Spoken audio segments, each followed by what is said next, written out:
Assalamualaikum warahmatullahi wabarakatuh. Tiada gading yang tak retak, tiada tuyul yang tak botak. Semuanya tolong jawab salam saya dengan kompak. Baik, bismillahirrahmanirrahim.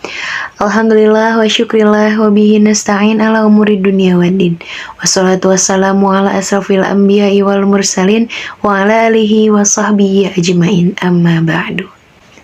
Penampilan luar seseorang bukan berarti dapat menggambarkan isi hatinya. Oleh sebab itu, hati dikatakan sebagai sesuatu yang syarat akan misteri, di mana orang berpenampilan baik tidak selamanya pemilik hati yang baik, begitu pula sebaliknya. Kita tahu pada dasarnya bahwa segala penyakit berawal dari hati. Bahkan penyakit fisik yang timbul bisa disebabkan karena berbagai rasa yang dipendam di hati. Penyakit ini berdampak buruk pada keimanan dan ketakwaan seorang muslim, bahkan dapat menghantarkannya pada dosa yang dibenci Allah Subhanahu wa Ta'ala.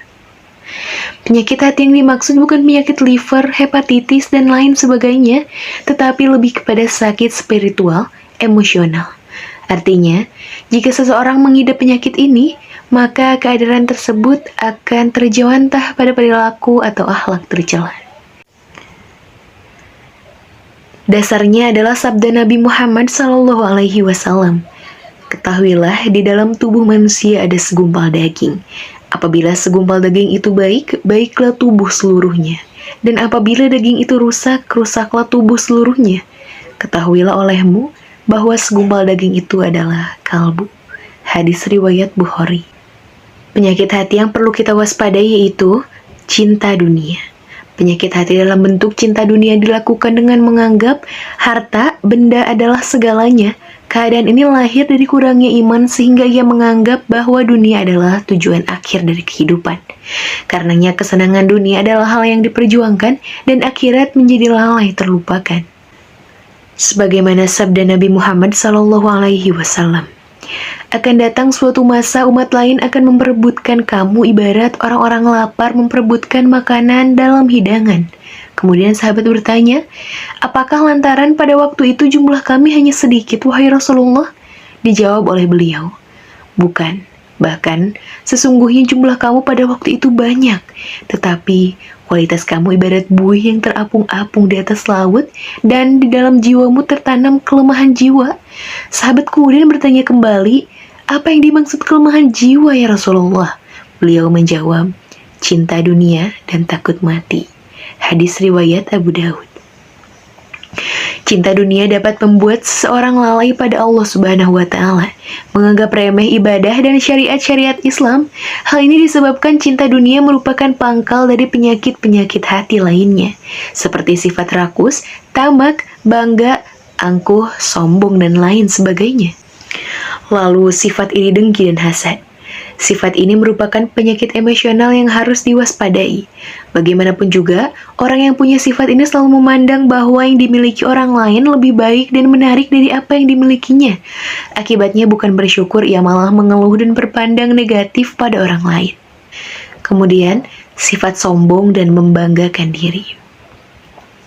Sifat sombong dan membanggakan diri asalnya adalah sifat iblis. Sifat sombong dan membanggakan diri ini punya konsekuensi buruk. Di antaranya adalah membatalkan pahala. Hal ini disebabkan Allah Subhanahu wa Ta'ala tidak menerima amalan kebajikan kecuali dengan niat ikhlas karenanya. Penyakit hati yang lain adalah sifat ria atau suka pamer. Jika berkaitan dengan amal ibadah, maka sifat ria ini muncul dengan maksud memperoleh pujian atau pandangan baik dari orang lain.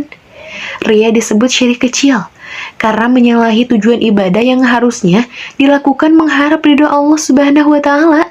Sedangkan perilaku ria menyimpang dari tujuan tersebut, yaitu melakukan ibadah dengan harapan ingin dipuji oleh orang lain.